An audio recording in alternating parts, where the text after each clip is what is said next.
Hello, नमस्कार। आज हम बात करेंगे इरिडा कंपनी के स्टॉक्स के बारे में और पिछले वीडियो में भी हमने इस स्टॉक्स के ऊपर सपोर्ट और टारगेट की बात की थी। आज हम फिर से इस स्टॉक्स के सपोर्ट और टारगेट की एजुकेशन के तौर पर यहाँ पर बात करने वाले हैं। हमारा वीडियो आपकी एजुकेशन के लिए है, बाय सेल की कोई एडवाइस नहीं है। फिर भी आप ट्रेड करते हैं तो अपने फाइनेंशियल एडवाइजर से जरूर कंसल्ट कीजिएगा। तो चलिए वीडियो की शुरुआत करते हैं। अगर आप यहाँ पर देखेंगे तो स्टॉक्स हमारा जो है तीनों मूविंग एवरेज के अभी नीचे ट्रेड कर रहा है, जो हमें ये इंडिकेशन दे रहे हैं कि स्टॉक अगर लॉन्ग टर्म में अगर आप इन्वेस्ट कर रहे हैं तो अभी स्टॉक हमारा डाउन ट्रेंड को इंडिकेट करते हुए दिखाई दे रहा है। पहली कंडीशन।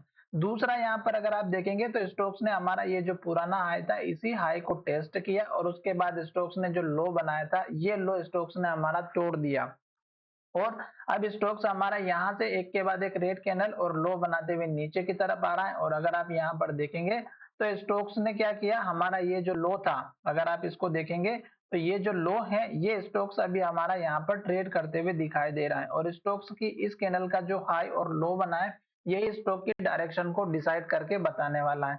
तो यहाँ पर 145 रुपए 45 पैसे का हाई है और 140 रुपए 26 पैसे का लो बना है। अब अगर आप देखेंगे यहाँ पर ध्यान से तो ये स्टॉक्स का हमारा पुराना वाला लो भी था जो लगभग हमारा यहाँ पे 140 रुपए 80 पैसे का था और यहाँ पर देखिएगा इस कैंडल का लो 139 रुपए 29 पैसा। तो ये जो 140 रुपए का या 139 का जो लेवल है ये बहुत ही इंपॉर्टेंट है। क्यों?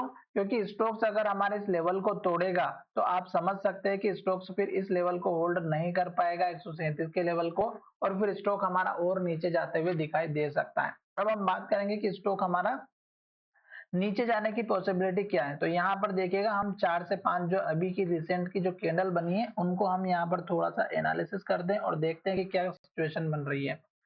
ये कैंडल का जो हाई है ये 145 का है और स्टॉक जब भी इसके आसपास आता है देखिएगा 145 रुपए इस कैंडल का हाई 145 रुपए 94 पैसा। इसमें देखिएगा स्टॉक 145 का है और इसमें भी देखिएगा 145 का है। तो स्टॉक्स बार बार ऊपर की तरफ जाता है पर स्टॉक की क्लोजिंग फिर से नीचे की तरफ हो जाती है। तो 145 के ऊपर एटलीस्ट हमारी पॉजिटिव कैंडल बननी चाहिए और इसके ऊपर हमारा जो है क्लोजिंग होना बहुत जरूरी है। साथ ही देखिएगा कि स्टॉक्स का इस कैंडल का जो हाई है 145 रुपए 94 पैसा है। इसके बाद इस कैंडल का हाई देखिएगा 145 रुपए का और इस कैंडल का हाई देखिएगा 145 का। तो यानी कि स्टॉक अभी हमारा 145 के लेवल को जब तक ब्रेकआउट ऊपर की तरफ नहीं करेगा तब तक हमें ऊपर के लेवल्स नहीं दिखाई देंगे। छोटे मोटे लेवल्स अगर आप देखें तो इस कैंडल का हाई 150, इस कैंडल का लो 150 रुपए का, उसके बाद का टारगेट रख सकते हैं। पर छोटे से टारगेट इस डोजी कैंडल का लो भी रखिएगा 147 रुपए का। फिलहाल स्टॉक अभी हमारा यहाँ से लेके यहाँ तक डाउन ट्रेंड में चल रहा है और स्टॉक में देखिएगा ये बड़ी कैंडल है, ये छोटी कैंडल है, ये और छोटी कैंडल है और 2 दिनों की कैंडल बहुत ही छोटी छोटी बन रही है। तो इसका मतलब ये है कि इस स्टॉक्स में अभी कहीं ना कहीं जो है डायरेक्शन डिसाइड करने के लिए वेटिंग हो रही है और जब तक ये वेट कंप्लीट नहीं होता तब तक हमें वेट करना चाहिए। तो चलिए वीडियो को ये विराम करते हैं। आशा करता हूँ कि वीडियो अच्छा लगा होगा।